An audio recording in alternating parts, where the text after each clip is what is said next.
morning.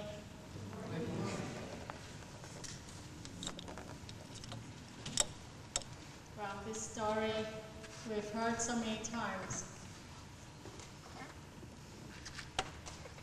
After Jesus healed the man on the Sabbath, which precedes this story, and was accused by the Jews of breaking the Sabbath law, and then he had to give them this long discourse about his role and authority as the Son of God.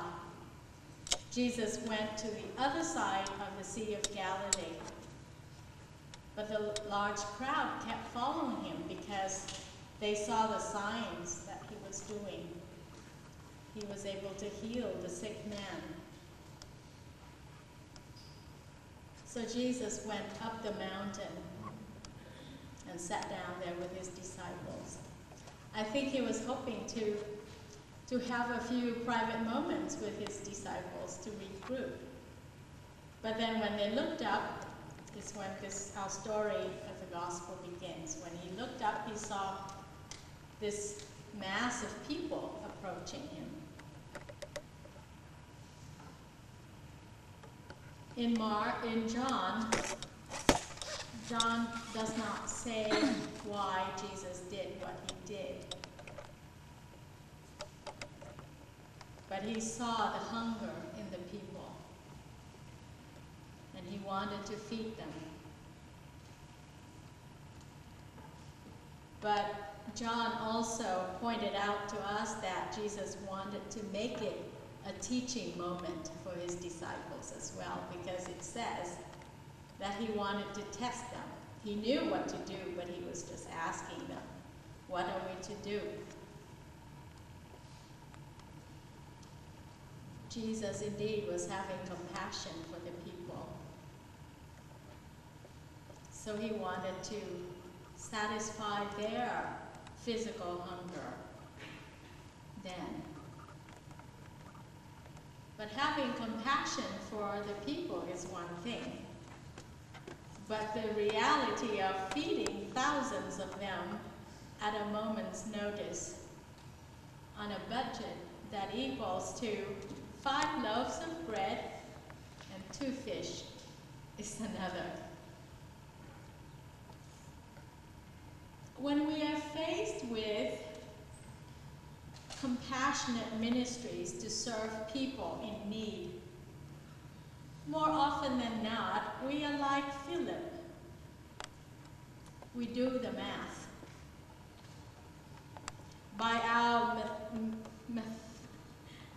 our math calculations, we immediately think of the reality as we see them.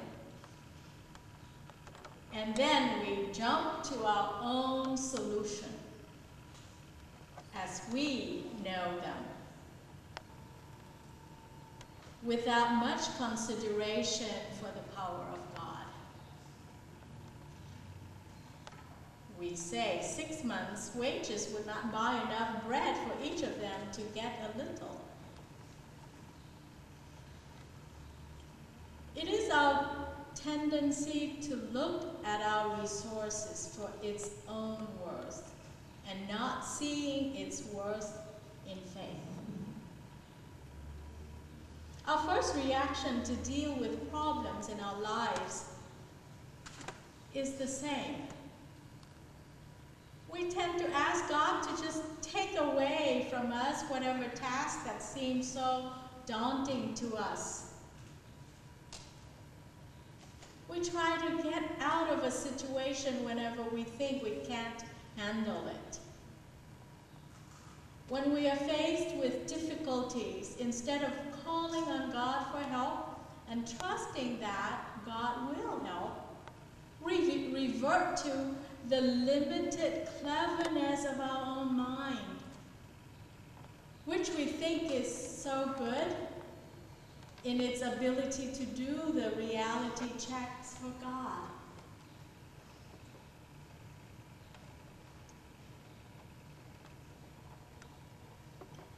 Without putting this human reality side by side with Jesus' teaching without faith, we just automatically jump to our own solutions, our own math calculations. I catch myself doing that a lot of times. But there is hope for me because I do catch myself more often than not. When faced with overwhelming realities, we often forget that our lives are in God's hands. Our church is in God's hands. Our country is in God's hands. Our world is in God's hands. And the whole creation, the whole universe is in God's hands. Our reliance on our own abilities does not seem like reliance on a foreign God. We don't think of it that way. Such tendency is not as clear-cut as someone worshiping a statue, an idol. These solutions are so acceptable by those around us. These solutions, this man-made solutions, are so acceptable by those around us, and at times even applauded by those around us for being so realistic. We are applauded that, oh, she's so realistic, he is so realistic, so practical. We are so used to this mode of operation that we cannot tell this illusion from the truth. The truth about faith. The truth that God is almighty. The truth about Jesus' promise that when we do his Father's will, he will see to it that whatever we ask in his name will be given to us.